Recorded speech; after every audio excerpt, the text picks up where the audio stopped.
Jumpa lagi dengan Bung Yes di Rai Soccer TV. Kepada semua teman, sahabat, rekan, dan pencinta Rai Soccer TV, pesan saya nonton sampai habis konten ini. Dan jangan lupa like, comment, dan subscribe, karena peran Anda ikut membantu menunjang berkembangnya channel ini. Saya ucapkan selamat bagi PSSI yang pada hari Minggu ini tanggal 15 Januari menggelarkan kongres biasa sebagai bentuk pertanggungjawaban atas rekomendasi TGIPF untuk segera menggelarkan kongres guna memilih pengurus baru pasca tragedi Kanjuruhan. Dan proses atau kongres hari ini adalah kongres biasa dengan agenda tunggal, pembentukan komite pemilihan atau KP, dan kemudian juga saat bersamaan memilih komite banding pemilihan atau KBP. Dua badan ini akan kemudian mempersiapkan semua proses, terutama proses verifikasi balon ESCO untuk maju dalam pemilihan tanggal 16 Februari nanti, pemilihan ESCO, di mana ESCO itu terdiri dari 15 orang, ketua umum 1, 2 wakil ketua, dan 12 anggota. Dan seperti biasa kita tahu sepak bola itu penuh dengan kejutan. Misalnya saja di lapangan sepak bola ada kejutan-kejutan yang sebetulnya di luar nalar kita penggemar sepak bola. Misalnya saja seorang Maradona mendadak emosi di lapangan, kemudian dia bisa berkelahi dengan lawan tandingnya dan dihukum kartu merah. Nah, kejutan-kejutan ini pun yang terjadi di lapangan diadopsi oleh pengurus PSSI, tepatnya ESCO, dalam mengambil keputusan-keputusan strategi, tentu demi kepentingan oknum atau kelompok di ESCO PSSI. Dan bukan tidak mungkin pada kongres biasa hari ini akan muncul juga kejutan-kejutan yang di luar nalar kita semua, dilakukan oleh oknum-oknum yang memang ingin bertahan untuk melanggengkan posisi mereka terus di PSSI. Dan sinyal untuk kejutan-kejutan tersebut sebetulnya sudah terdengar beberapa minggu menjelang kongres biasa hari ini. Salah satunya adalah beberapa oknum ESCO telah menyiapkan konsep anggota KP maupun KBP. Dan susunan ini di mana KP terdiri dari 7 orang, sementara KBP terdiri dari 3 orang. Dalam sisi jumlahnya memang ini berbeda dengan 2 kongres biasa sebelumnya untuk menuju kongres pemilihan, yaitu biasanya komposisi KP dan KBP itu sama, 5-5, tetap ganjil. Nah, kejutan ini mereka lakukan paling tidak untuk mengamankan jalur bagi jagoan mereka untuk terpilih nanti sebagai ketua umum PSSI. Dan juga mungkin saja beberapa ESCO yang tidak memenuhi syarat administrasi untuk bisa maju bertarung sebagai anggota ESCO nantinya. Dan kita berharap dan kita lihat nanti apakah keputusan kongres biasa hari ini akan sama persis komposisi KP dan KBP dengan apa yang sudah tersebar sebelum ini. Kalau memang itu benar, ya kejutan itu memang terjadi. Hanya kejutan-kejutan yang dilakukan oleh pengurus PSSI ini bukanlah kejutan-kejutan positif, apalagi yang produktif. Dan memang itulah PSSI yang selama ini tetap konsisten melakukan pelanggaran-pelanggaran dalam mengambil keputusan strategi demi berkembang dan majunya sepak bola Indonesia. Dan pada edisi hari ini atau analisis saya hari ini ada yang lebih penting. Kejutan lain yang mungkin akan juga terjadi, dan ini sudah terdengar sampai di redaksi Rai Soccer TV. Mudah-mudahan saja tidak benar, tapi sepertinya ini pun harus diantisipasi kejutan-kejutan yang dilakukan oleh PSSI, karena ya memang sekali lagi mereka itu konsisten dalam membuat keputusan-keputusan yang tidak produktif.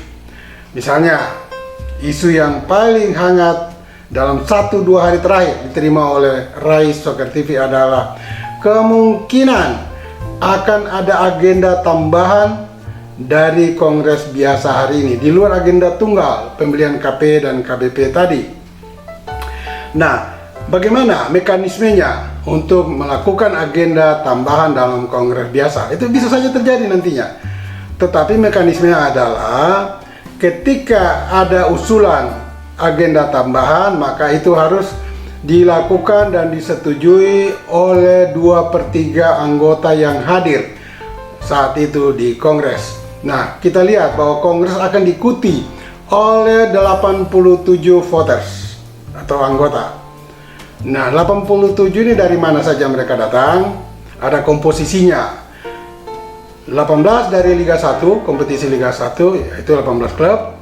Kemudian dari kompetisi Liga 2 dan 3 itu sama jumlahnya, 16. Jadi 32 tambah 18 sudah 50. Ditambah 34 asprof. Sebetulnya ada 38 provinsi, tetapi 4 provinsi yang baru mungkin belum resmi menjadi anggota PSSI atau dibawa secara administrasi dibawa ke pengurusan PSSI pusat, sehingga untuk kali ini belum terlibat keempat asprof yang baru. Tetapi 34 asprof ini akan melengkapi 50 tadi menjadi 84. Nah, dari mana 3 lagi untuk melengkapi 87 voters atau anggota yang ikut Kongres hari ini? Datang dari asosiasi futsal, kemudian asosiasi wanita, sepak bola wanita, dan asosiasi wasit. Sebetulnya ada 2 asosiasi lagi, tetapi mereka belum membentuk kepengurusannya, yaitu asosiasi pelatih dan pemain, sehingga mereka tidak dilibatkan dalam Kongres kali ini. Nah, saya kembali kepada topik tadi. Apa sih pentingnya untuk mengubah atau menambah agenda dalam Kongres biasa hari ini? Nah, saya katakan tadi, bila ada agenda tambahan harus disetujui dulu oleh 2/3 anggota yang hadir. 2/3 dari 87 ya, sekitar 52. Itu harus menyetujui dulu. Pertama, menyetujui penambahan agenda atau perubahan agenda. Setelah disetujui, maka dilihat substansi agenda ini apa. Misalnya mengubah statuta atau membubarkan federasi.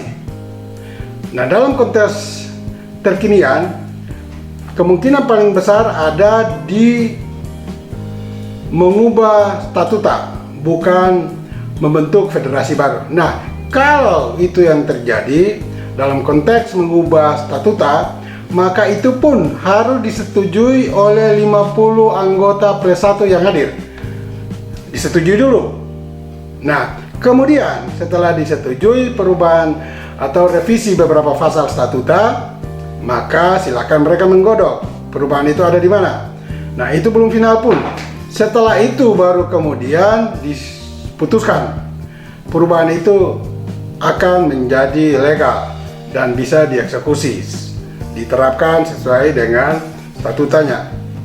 Nah, untuk memutuskan berlakunya perubahan statuta itu harus disetujui pula oleh 3/4 anggota yang hadir dalam Kongres, ya sekitar 62. Nah, itu kira-kira proses perubahan dan substansi perubahan dalam Kongres tersebut tentang statuta. Nah, sekarang urgensinya apa kalau mereka lakukan? Nah, ini ada korelasinya dengan pembentukan KP dan KBP tadi. Tentu ada kelompok-kelompok yang ingin melenggangkan kekuasaan mereka di PSSI, ingin supaya orang yang memimpin PSSI nanti adalah orang mereka, ketua umum adalah orang mereka. Untuk itu mereka sekarang sudah mulai bermain untuk menyiapkan karpet merah bagi calonnya. Nah, kita lihat dari 15 anggota ESCO nantinya yang terdiri dari 1 ketua, 2 wakil dan 12 anggota itu, kemungkinan besar ada yang tidak memenuhi syarat-syarat untuk berproses menjadi calon ESCO. Dengan demikian mereka akan masuk ke Kongres. Nah, syarat-syarat inilah yang coba diamputasi lewat agenda tambahan nanti, sehingga calon-calon tersebut yang tadinya secara administrasi harusnya digugurkan, tetapi karena ada perubahan-perubahan atau revisi dari statuta tentang masalah tersebut, maka mereka akan bisa lolos. Dan tidak ada masalah tentu dengan KP dan KBP karena telah ada revisi statuta. Nah, ini yang sebetulnya harus dijaga dan jangan sampai terjadi. Saya sedikit kembali tentang pembentukan KP dan KPP. Dari nama-nama 7 orang di KP dan di KBP, misalnya disebut ketua KP nanti Amir Burhanuddin. Kemudian ada juga ketua KBP adalah Gusti Randa. Ya, sah-sah sajalah. Tetapi kalau ini akan terjadi benar sesuai dengan apa yang sudah beredar sebelum Kongres ini, maka itulah pembenaran yang terjadi dari analisis saya hari ini. Namun, satu hal lagi yang perlu diingat, pemilihan KP dan KBP itu harusnya sesuai arahan dan perintah statuta harus dilakukan dalam Kongres oleh anggota dan peserta yang hadir. Bukan sudah dibawa bahannya, barangnya sudah ada semua, tinggal masuk Kongres, diketok palu dan penetapan. Nah, itu tidak boleh. Sehingga kita lihat bahwa Persebaya Surabaya akan mengusung Kaisang dari Persis Solo sebagai ketua KP. Mudah-mudahan saja analisis yang saya sampaikan ini dan berita-berita yang masuk ke Rai Soccer TV itu tidak benar, bahwa sudah ada polarisasi KP dan KBP sehingga masuk ke Kongres hanya tinggal diketuk. Dan kalau memang nanti Kaisang atau nama Kaisang diusulkan untuk KP, saya kira wah, ini menarik nantinya. Berarti ada pertarungan yang sengit di dalam Kongres tentang siapa ketua KP dan juga siapa ketua KBP. Dan saya berharap, dan juga tentu masyarakat sepak bola berharap, apapun output dari Kongres biasa hari ini, kita berharap mereka yang terpilih untuk memimpin KP maupun KBP adalah orang-orang yang punya integritas tinggi, komitmen yang kuat tentang perbaikan sepak bola nasional. Karena mulai dari sini kita sudah bisa tahu arahnya sepak bola nanti kemana, khususnya sepak bola Indonesia ya. Karena keputusan KP dan KBP ini akan bisa menentukan siapa-siapa yang akan bertarung di Kongres nantinya.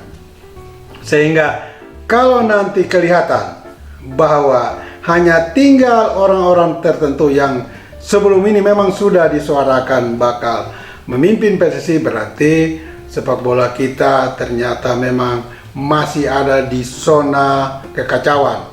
Dan karut-marut ini akan terus berlanjut sampai entah kapan. Mungkin sampai anak cucu kita pun masih akan terjadi seperti kalau sekarang tidak dimulai dengan perbaikan oleh mereka-mereka yang berkuasa di PSSI sampai hari ini. Dan sebagai tambahan, sebelum saya mengakhiri analisis ini, dari berita-berita yang masuk pula di redaksi Rai Soccer TV, ada beberapa nama yang sudah santer dan kencang sekali dibicarakan dalam komunitas sepak bola, yaitu untuk balon ESCO dan calon ESCO, baik untuk ketua, wakil ketua maupun anggota ESCO. Ya, saya sebut aja karena ini berita-berita yang santer dalam pembicaraan maupun di media sosial. Saya sebut aja Lanyala Mataliti karena itu sudah fakta. Beliau sudah mendaftar sebagai ketua umum PSSI nantinya. Dan juga Fari Francis sudah mendaftar. Kemudian juga Sarman El Hakim baru mendaftar nanti pada hari Senin. Dan juga masih menyusul kemungkinan Erick Thohir. Nah, mereka dan juga Muhammad Iriawan. Nah, mereka ini akan mengambil posisi sebagai ketua umum PSSI. Nah, bagaimana dengan wakil ketua dan anggota ESCO? Ya, ada nama-nama yang berseliweran juga, misalnya Menpora Zainuddin Amali akan mengambil posisi wakil ketua. Ada juga Ratu Tisa yang mantan sekjen, hanya sekitar 2-3 tahun di periode Edi Rahmayadi, akan mendaftar juga sebagai wakil ketua. Atau juga ada Arya Sinulinga juga disebut-sebut akan menjadi wakil ketua. Sah-sah saja. Tapi sampai dengan hari Minggu ini belum terlihat mereka, atau sampai dengan hari Sabtu kemarin belum terlihat mereka ini mendaftar. Kemungkinan di hari terakhir, hari Senin esok, ditutup pendaftaran jam 6 sore. Tetapi kemudian ada diberikan toleransi 3 hari sampai dengan tanggal 19 hari Kamis untuk melengkapi persyaratan administrasi yang masih kurang. Nah, kita lihat saja apakah mereka yang saya sebut tadi memang akhirnya ikut terlibat dalam pertarungan ESCO sesuai dengan keinginan mereka, ketua umum, wakil ketua, ataupun anggota ESCO. Untuk itu, ikuti terus analisis Bung Yes di Rai Soccer TV tentang siapa-siapa yang memang pantas untuk diloloskan bertarung di Kongres pemilihan 16 Februari mendatang. Bola itu bulat, giring terus.